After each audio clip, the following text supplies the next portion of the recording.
Assalamualaikum warahmatullahi wabarakatuh. Bagaimana anak-anakku semuanya? Alhamdulillah ya. Kita bertemu kembali dalam pelajaran akidah akhlak ya. Alhamdulillah untuk pertemuan kali ini kita masuk bab 3 ya. Bagaimana anak-anakku kabarnya semuanya? Mudah-mudahan hari ini semuanya sehat walafiat ya, tidak ada yang sakit.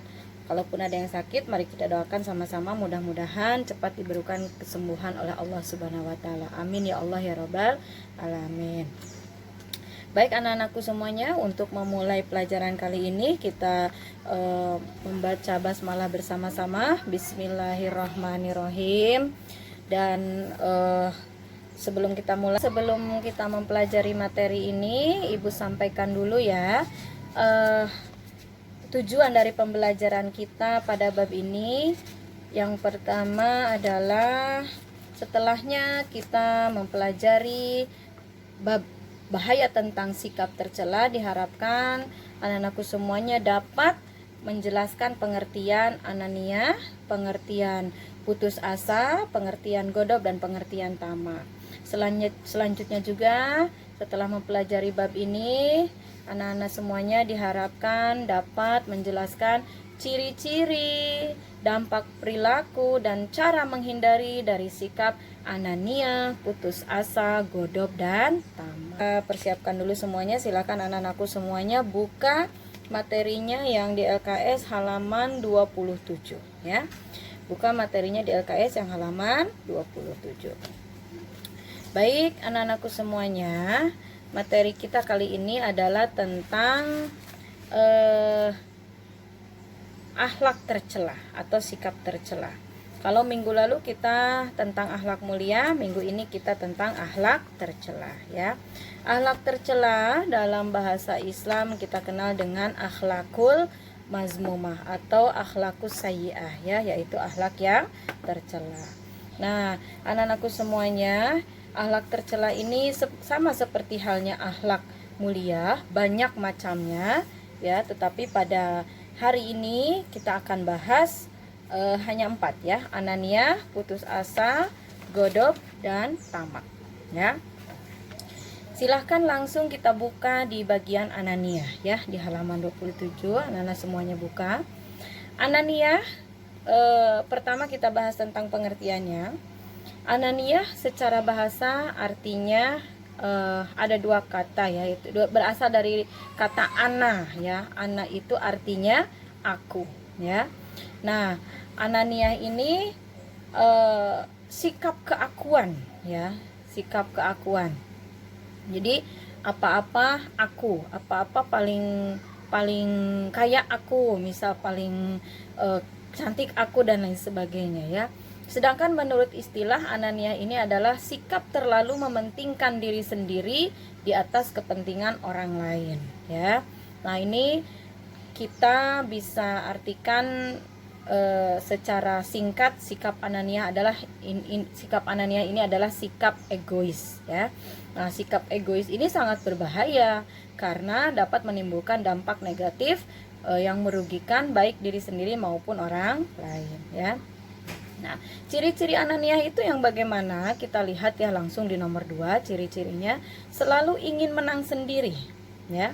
Selalu ingin menang sendiri, kemudian tidak mau memahami atau memikirkan perasaan orang lain. Tidak peduli dengan orang lain, tidak mau menerima kritikan dari orang lain karena tadi ada sifat aku paling benar, aku paling segala macam ya. Kemudian sering menyakiti hati orang lain, menghalalkan berbagai cara untuk mencapai keinginannya, dan tidak suka atau jarang menolong orang lain ya. Nah, ini dikatakan kita sangat berbahaya kalau mempunyai sifat anania, dan sangat tidak boleh ya, dalam agama itu sangat dilarang mempunyai sikap anania. Ada di dalam surah Luqman ayat 18, tetapi ini di dalam LKS ini salah ayatnya ya. Tulisan ayat Luqman ayat 18-nya sudah benar, tapi ayatnya salah ya. Ayatnya salah. Artinya sudah benar juga, tapi lafal ayatnya yang salah ya. Bisa dilihat dalam Al-Qur'an ya anak-anak semuanya. Coba lihat dalam Al-Qur'an surah Luqman ayat 18. Kita baca sama-sama ya. A'udzubillahi minasyaitonirrajim. Bismillahirrahmanirrahim. Wala tusa'ir khaddaka linnasi wala tamshi fil ardi maraha. Innallaha la yuhibbu kulla mukhtalin fakhur.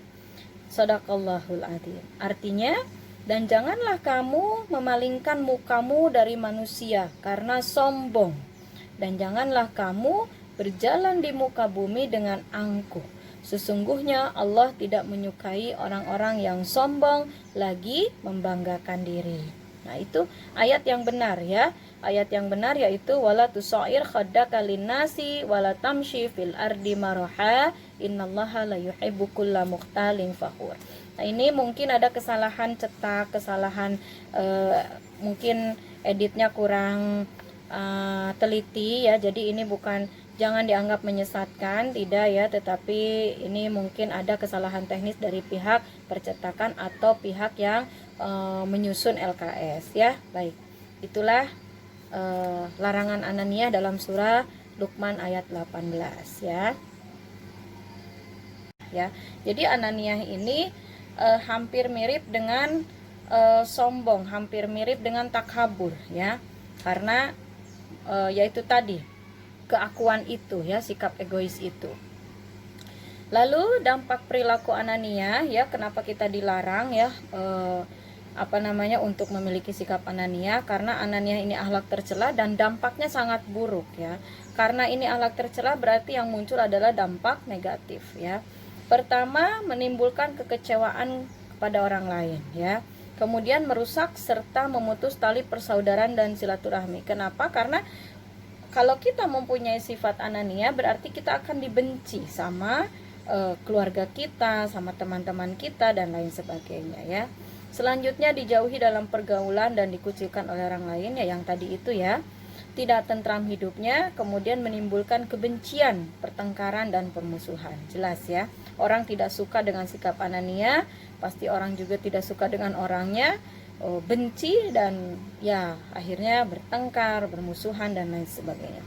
Sulit menerima petunjuk kebenaran karena merasa dirinya lah adalah yang paling benar. Nah, itu tadi ya. Sulit menerima saran dan kritikan orang lain, sulit menerima ilmu, bahkan ilmu pun akan sulit karena hatinya sudah penuh dengan keakuan itu, dengan ananiah itu ya. Nah, selanjutnya bagaimana caranya supaya kita terhindar dari sifat ananiah ini ya. Anak-anak bisa buka di nomor 4-nya, yaitu 1. Menghormati hak-hak orang lain ya. Ketika ada orang lain yang berbicara atau menyampaikan pendapat, menyampaikan saran, atau ada yang lebih dari kita, kita harus menghormati haknya, menghormati kelebihan mereka begitu ya. Yang kedua, menanamkan sikap rendah hati. Nah, jadi kan sombong ini atau keakuan ini atau takabur atau ananiah ini kan kebalikannya adalah tawadu, rendah hati. Jadi kita belajar untuk rendah hati ya. Kemudian suka menolong sesama, jangan egois ya. Mendahulukan kepentingan umum daripada kepentingan pribadi, serta menyadari bahwa sesama muslim adalah saudara ya. Jadi yang namanya saudara berarti kita harus saling menyayangi, saling mendengarkan, saling memahami, dan jangan egois. Itu yang paling penting, jangan egois ya. Dan selanjutnya jangan merasa paling benar, karena kebenaran hanya milik Allah. Selanjutnya juga mau mendengar pendapat dan nasihat orang lain dalam kebaikan dan takwa khususnya ya. Karena kita ini manusia, tidak luput dari salah, tidak luput dari dosa. Jadi nggak mungkin benar selalu, dan paling nggak mungkin kita kalau kita sendiri yang sangat-sangat paling benar ya. Jadi kita sudah seharusnya ya saling menasehati dalam kebaikan dan takwa. Anak-anakku, itu tentang ananiah ya. Selanjutnya tentang putus asa. Nah, ini putus asa juga adalah perbuatan tercela bagi diri sendiri ya. Sebagai Muslim kita sangat tidak bolehkan ya putus asa, sangat dilarang untuk putus asa, karena putus asa itu sama saja dengan terputus dari rahmat Allah ya. Jadi seolah-olah kita ini suuzon kepada Allah ya, tidak husnuzon gitu kepada Allah. Baik, apa itu putus asa? Putus asa itu merupakan perasaan yang menganggap bahwa dirinya telah gagal dalam mencapai suatu keinginan dan dia tidak mau lagi berusaha untuk mencapai sesuatu yang diinginkan ya. Karena tidak mau berusaha lagi lah, itu yang disebut dengan putus asa. Maksudnya tidak ada harapan lagi tentang semua yang semula diinginkan. Misalnya sudah pernah belajar ya bersungguh-sungguh, tetapi ternyata nilainya masih belum sesuai harapan kita. Akhirnya kita jadi malas belajar. Saya tidak usah belajar lagi ke apa, belajar juga tetap saja nilainya segitu. Nah itu berarti namanya putus asa. Harusnya bagaimana? Terus mencoba, terus belajar sampai betul-betul bersungguh-sungguh dan betul-betul mencapai apa yang kita harapkan. Nah itu ya, itu salah satu contoh dalam bentuk dalam bentuk belajar ya. Ada lagi dalam bentuk lainnya, misalnya berdagang, mencari nafkah dan lain sebagainya, atau mengejar cita-cita yang lainnya ya. Kalau kita belum merasa berhasil, jangan putus asa, jangan berhenti atas usaha-usaha yang kita lakukan selama ini, tapi harus terus diusahakan, harus terus mencoba lagi ya. Kemudian kenapa putus asa ini dilarang dalam agama? Sini ya, bisa dilihat dalam surah Az-Zumar ayat 53. A'udzubillahi minasyaitonirrajim. Bismillahirrahmanirrahim. Kok salah ya? Maaf ya. Ya, tentang putus asa ya, bisa dilihat di surat Az-Zumar ayat 53 ya. A'udzubillahi minasyaitonirrajim. Bismillahirrahmanirrahim. Qul ya ibadiyalladzi asrafu ala anfusihim la taqnatu mir rahmatillah. Innallaha la yaghfiru dzunuba jami'a innahu huwal ghafurur rahim. Shadaqallahul azim. Artinya, katakanlah, hai hamba-hambaku yang melampaui batas terhadap diri mereka sendiri, janganlah kalian berputus asa dari rahmat Allah. Sesungguhnya Allah mengampuni dosa-dosa semuanya. Sesungguhnya dialah yang maha pengampun lagi maha penyayang ya. Nah, jadi bentuk perilaku putus asa ini bisa lebih jelas ya, bisa kita lihat di sini. Yang pertama adalah bermalas-malasan setelah mengalami kegagalan dalam usaha, yaitu tadi ya, tidak mau mencoba lagi. Yang kedua, tidak semangat atau hilangnya rasa percaya diri, tampak murung dan tidak semangat dalam menjalankan kehidupan, dan mudah terpancing emosi karena dia perasaannya sudah kalut mungkin, atau sudah tidak normal ya kalau yang putus asa itu. Kemudian suka berkeluh kesah dan pesimis ya. Ya itu tadi, karena tidak punya harapan lagi itu ya, tidak percaya diri namanya ya. Nah, jadi putus asa ini dilarang dan tidak dibolehkan karena berdampak juga bagi kita ya, bagi yang berputus asa tersebut. Yang pertama adalah merugikan diri sendiri karena membuang waktu dan energi yang dimiliki. Yang kedua, pesimistis atau selalu berpikir pesimis itu ya, tidak optimis ya. Yang ketiga, tidak mampu mengembangkan potensi diri. Nah, lalu bagaimana caranya kita menghindari sifat putus asa? Yaitu dengan cara satu, merenungi kegagalan yang dialami sehingga dapat dijadikan pelajaran. Selalu yakin bahwa Allah akan memberi jalan keluar, karena bersama kesulitan pasti ada kemudahan. Innallaha la yughayyiru ma biqaumin hatta yughayyiru ma bi anfusihim ya. Jadi setelah ada kesulitan pasti kita mendapatkan kemudahan kalau kita berusaha setelah seperti yang dipelajari minggu lalu ya. Tugas kita selain berusaha atau berikhtiar yaitu bertawakal. Jadi setelah kita berusaha jangan lupa berdoa, insya Allah Allah pun pasti akan membantu ya. Nah selanjutnya pasrahkan setiap masalah kepada Allah ya, tadi tawakal itu.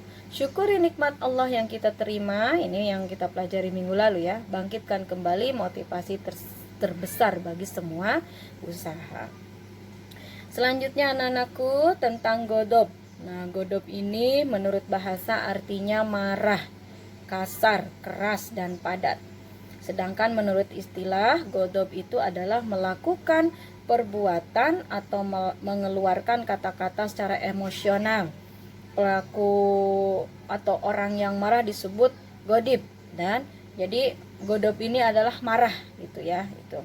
Nah, ini dilarang sangat oleh agama ya. Ada dalam surah Al-Imran 133 dan 134. Ada juga hadis riwayat muttafaqun alaih ya. Anak-anak semuanya bisa baca ya di LKS atau dalam Al-Quran. Suratnya ibu sudah sebutkan tadi.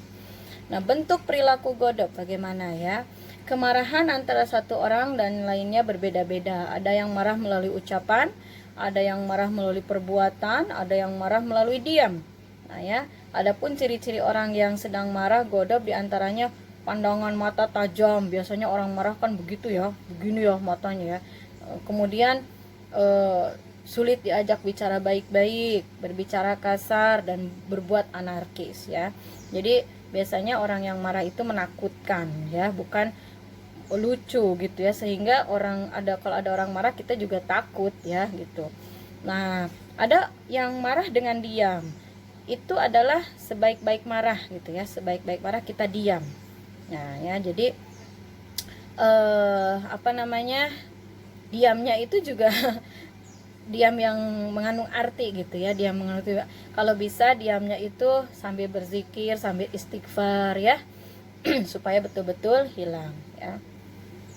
Nah, kemudian cara menghilangkan marah ya, ada 3 cara ya yang dianjurkan dalam agama. Ketika kita dalam keadaan berdiri, cobalah duduk ya. Ketika dalam keadaan duduk kita masih marah, coba kita mengambil air wudhu ya. Jadi marah itu kan sumbernya dari setan ya. Setan itu terbuat dari api.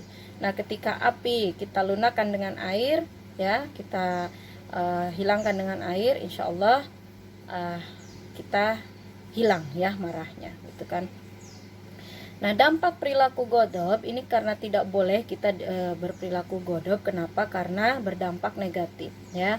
Selain kita berdosa, kita juga akan menerima dampak-dampak negatif lainnya ketika kita mempunyai sifat godop ya, melakukan godop.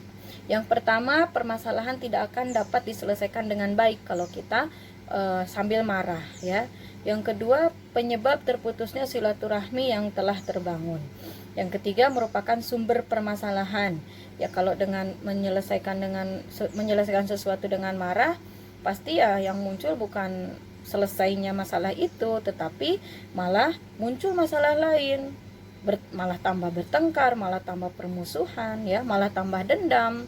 Nah, selanjutnya mudah tersinggung ya, sehingga sulit diterima dalam pergaulan. Itu orang yang selalu punya sifat godop. Kemudian kalau kita godop ini menyebabkan salah satu datangnya murka Allah pada hari akhir. Nah, yang selanjutnya adalah merusak iman, dan selanjutnya juga dapat mengganggu kesehatan tubuh.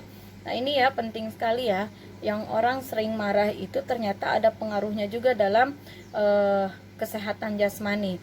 Godop ini adalah penyakit rohani sebenarnya ya, penyakit rohani, tetapi ternyata ini juga berpengaruh pada jasmani ya. Ini biasanya marah itu menyebabkan penyakit stroke, darah tinggi, kerusakan jantung, lumpuh, dan mempercepat penuaan. Nauzubillahi min dzalik. Kita hindari ya hal-hal begitu. Nah, selanjutnya bagaimana kita cara menghindari godop?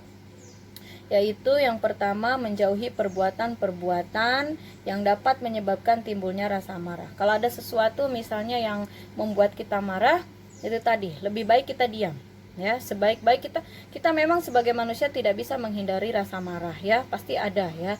Tetapi daripada kita terpancing emosi, kalau ada sesuatu yang membuat kita emosi, lebih baik kita diam ya. Kemudian selanjutnya ya, mengingat bahwa menahan marah merupakan wasiat Rasulullah ya. Itu jadi Rasulullah saja menganjurkan kita supaya tidak marah ya. Rasulullah itu contoh uswatun hasanah buat kita ya, contoh teladan yang terbaik untuk kita ya. Jadi kita sudah sepantasnya ya melaksanakan itu. Kemudian menyadari bahwa hawa nafsu marah berasal dari setan. Nah itu tadi ya yang ibu sampaikan. Jika hati mulai dikuasai rasa marah, diperintahkan mengucap doa ta'awuz. A'udzubillahi minasyaitonirrajim. Aku berlindung kepada Allah dari godaan setan yang terkutuk ya. Kemudian dianjurkan berwudu. Nah itu tadi yang ibu sampaikan ya, ketika dalam keadaan berdiri ya coba duduk, dalam keadaan duduk masih marah coba kita ambil wudu.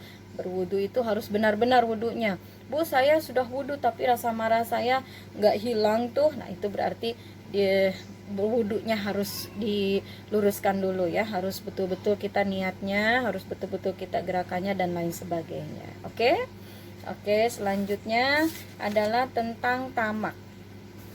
Tamak adalah menurut bahasa artinya rakus ya, sedangkan menurut istilah tamak adalah terlampau besar cintanya kepada dunia. Nah dalam hal ini yang dimaksud adalah harta. Tahta bisa, jabatan juga bisa, pokoknya tentang keduniaan ya, tanpa memperhatikan hukum haram yang mengakibatkan adanya dosa besar ya.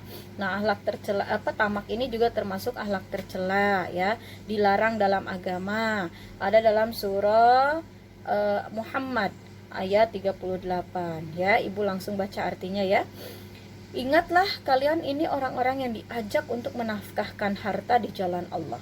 Maka di antara kalian ada yang kikir, dan siapa yang kikir sesungguhnya dia hanyalah kikir terhadap dirinya sendiri, dan Allah lah yang maha kaya, sedangkan kalianlah orang-orang yang membutuhkan kepadanya. Dan jika kalian berpaling, niscaya dia akan mengganti kalian dengan kaum yang lain, dan mereka tidak akan seperti kalian ya. Selanjutnya bentuk-bentuk contoh-contoh tamak ini yang bagaimana? Terlalu hemat dalam membelanjakan harta ya. Hemat itu dianjurkan ya. Dalam pelajaran PKN ada anjuran untuk hemat. Dalam pelajaran ekonomi IPS ya ada anjuran untuk hemat. Dalam pelajaran agama pun ada anjuran untuk hemat. Nah, tapi yang dimasalahkan di sini adalah terlalu hemat. Dalam arti berarti pelit. Maksudnya begitu ya. Dalam arti kikir. Nah, jadi terlalu hemat di sini misalnya kita punya uang untuk sebenarnya cukup untuk beli makan, minum dan lain sebagainya, tetapi karena kita berpikirnya wah kalau misalnya ini dibelikan makan minum ini akan habis uang saya, lebih baik saya beli minum tapi yang aqua gelas itu ya, yang kecil itu harus cukup 1 hari 24 jam, sehingga dia minumnya itu cuma 1 teguk, nanti ketemu lagi 1 teguk jam berapa, padahal uangnya ada, misalnya cukup untuk beli minum dan lain sebagainya. Itu malah menyakiti diri sendiri, itu namanya pelit, itu terlalu hemat. Nah itu yang tidak bolehkan. Dan tidak boleh juga kita itu rakus, misalnya sebaliknya ya, kita punya uang cukup untuk beli minum, akhirnya beli minum sebanyak mungkin, bahkan bisa lebih untuk dia beli untuk setahun minum ya, padahal keperluan lainnya yang lebih penting masih ada, terutama harus yang lebih wajibnya itu ya, untuk menafkahkan di jalan Allah ya, untuk sedekah, dia malah menimbun harta dalam berupa minuman misalnya. Nah itu juga tidak boleh ya, itu juga tidak boleh. Berarti itu sama juga dengan tamak, itu juga sama dengan rakus. Jadi tamak, rakus itu berlebihan sangat jangan ya. Berpelit-pelitan juga lebih tidak boleh lagi ya. Nah, itu ya yang dimaksud dengan tamak. Yang selanjutnya adalah merasa berat untuk mengeluarkan harta demi kepentingan agama dan sosial. Nah, ini yang paling menonjol cirinya ya. Yang paling menonjol adalah dia itu merasa tidak mau untuk membelanjakan hartanya kalau untuk agama. Kalau untuk kepentingan diri sendiri, belanja tas dan lain sebagainya dia mau. Tapi untuk kepentingan agama dia tidak mau. Nah, selanjutnya lagi mendambakan kemewahan dunia. Ini yang lebih menonjol lagi. Tidak memikirkan kehidupan akhirat, lebih menonjol lagi. Ini ciri-ciri tamak sudah ya. Terlalu mencintai harta sehingga melalaikan dari ibadah kepada Allah ya. Jadi dia tidak pikir ibadah, dia tidak pikir amal kebaikan, dia tidak pikir akhirat. Yang dipikirkan adalah kesenangan dunia. Akhirat, urusan akhirat nanti saja. Itu yang dipikirkan oleh orang-orang yang tamak. Selanjutnya selalu semangat mencari harta tanpa memperhatikan waktu dan kondisi tubuh. Ya boro-boro memperhatikan kondisi tubuh, waktu, ibadah saja dia tidak perhatikan. Yang lebih penting kepada Allah itu dia tidak perhatikan. Apalagi cuma masalah waktu ya dan lain sebagainya. Selanjutnya adalah menjadi seseorang yang selalu perbuatannya selalu bertendensi pada materi. Ya kalau misalnya maksudnya gini ya, kalau misalnya dia bekerja sesuatu ada upahnya, ada imbalannya dia mau. Kalau tidak ada dia tidak mau. Nah, itu yang dimaksud dengan semua perbuatan selalu bertendensi pada materi. Oke. Nah, ini tidak boleh atau dilarang dalam agama perilaku tamak itu karena sama menimbulkan dampak negatif. Nah, karena ini akhlak tercela ya. Apa dampaknya perilaku tamak? Yang pertama adalah dapat menuntun seseorang melakukan praktek perbuatan riba. Jadi karena dia pikir dia harus beruntung selalu, karena dia berpikiran bertendensi pada materi, bagaimana harusnya menguntungkan dia bukan merugikan dia. Jadi hal-hal yang menjurus kepada riba pun dia tidak akan peduli ya. Sifat tamak menyebabkan orang menjadi kikir ya, tadi ya, pelit itu, terutama dalam menafkahkan hartanya di jalan Allah. Kemudian dapat menjerumuskan seseorang untuk melakukan ritual-ritual kesyirikan. Selanjutnya dapat menjadikan seseorang melakukan segala cara yang diharamkan demi mendapatkan harta yang diinginkan, termasuk jabatan. Dia ingin jabatan yang dia inginkan, akhirnya melakukan cara yang haram dan lain sebagainya ya. Menjadikan orang sering berlaku curang. Kemudian menjadikan seseorang mudah untuk melakukan penipuan. Pokoknya hal-hal yang urusannya supaya dia itu mencapai segala sesuatu yang dia inginkan. Jadi segala sesuatu yang dia perbuat dia tidak akan perhatikan halal haramnya, pokoknya tujuannya tercapai, itu ya maksudnya ya. Baik, selanjutnya bagaimana caranya kita menghindari sifat tamak ya, supaya kita tidak mempunyai sifat tamak. Yang pertama, menerapkan sikap pemurah dan jujur dalam kehidupan sehari-hari ya. Jadi kita ini kalaulah kita ya diberi kelebihan harta oleh Allah, lebih baik kita menjadi seseorang yang pemurah, jangan pelit, jangan kikir. Toh harta itu nanti kita bisa bawa ke akhirat sebenarnya, tapi dalam bentuk nanti amal, perbuatan dan lain sebagainya ya. Kemudian berdoa kepada Allah supaya dihindarkan dari sifat serakah. Selanjutnya menjauhkan dari sifat iri jika melihat orang lain dapat nikmat. Nah, jadi kalau orang lain dapat kelebihan atau dapat kenikmatan, kita jangan iri, justru kita harus mengucapkan alhamdulillah. Ketika orang lain punya kulkas, kita jangan kedinginan, tapi ucapkan alhamdulillah. Mudah-mudahan lain kali kita juga dapat kulkas atau bisa membeli kulkas kalau kita belum punya ya. Kalau orang lain beli AC, jangan kita yang kepanasan ya. Insya Allah kita juga kalau berdoa, berusaha, berikhtiar, kalaulah kita pengen AC, insya Allah Allah juga bantu akan usaha-usaha kita untuk bisa punya AC kalau kita betul-betul membutuhkannya gitu ya. Selanjutnya, menyadari bahwa harta kekayaan hanya bersifat sementara dan sekedar sarana menuju alam yang hakiki ya, yaitu akhirat. Nah, jadi kita jangan terlalu jangan terlalu mencintai dunia, jangan terlalu bertendensi pada materi, karena materi atau duniawi itu ternyata hanya sementara. Kita tinggalkan semuanya ya. Jadi kalau kita punya harta, itu harus menjadi sarana, dijadikan sarana oleh kita, dijadikan jalan, dijadikan suatu alat oleh kita untuk jalan kita ke akhirat itu. Tapi ingat ya, akhirat itu ada dua kampung nanti. Ada kampung surga dan kampung neraka. Nah, jadi kalau kita punya harta, kita harus menjadikan harta itu, atau menjadikan alat, harta itu kita jadikan alat supaya kita bisa menuju kampung surga di akhirat, ya. Jangan kita menuju kampung neraka di akhirat. Kita punya harta, kita gunakan untuk berjudi, mabuk-mabukan, atau membeli sembarangan barang yang tidak berfaedah, sedangkan beramal untuk agama saja tidak bisa, fakir miskin tidak mau, dan lain sebagainya. Nah, itu membawa kita ke akhirat, tapi ke akhiratnya ke kampung neraka, ya. Dan harusnya kita menjadikan uang atau harta tersebut itu menjadikan alat untuk kita jalan menuju kampung surga. Itu bagaimana? Berarti kita harus menafkahkannya di jalan Allah, ya, berhemat-hemat melalui segala sesuatu yang tidak selalu mengutamakan duniawi, tetapi mengutamakan akhirat, ya. Nah, selanjutnya anak-anakku, yang paling inti adalah menerapkan sifat ikhlas dan rendah diri dalam kehidupan sehari-hari, dan menerapkan pola hidup sederhana, hemat, qanaah, dan zuhud, ya.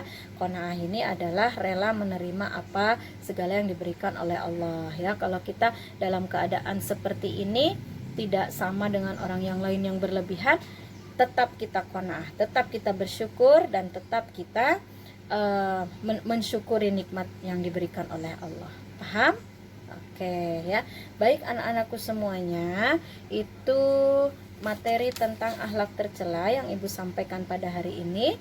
Insya Allah mudah-mudahan ada manfaatnya, ya, bisa diterapkan dalam sehari-hari, bekal kita untuk menambah keimanan kita, memperbaiki diri kita dalam kehidupan sehari-hari, dan mudah-mudahan apa yang Ibu sampaikan hari ini bisa menjadi sesuatu yang menjadikan amal baik kita untuk nanti di akhirat, ya.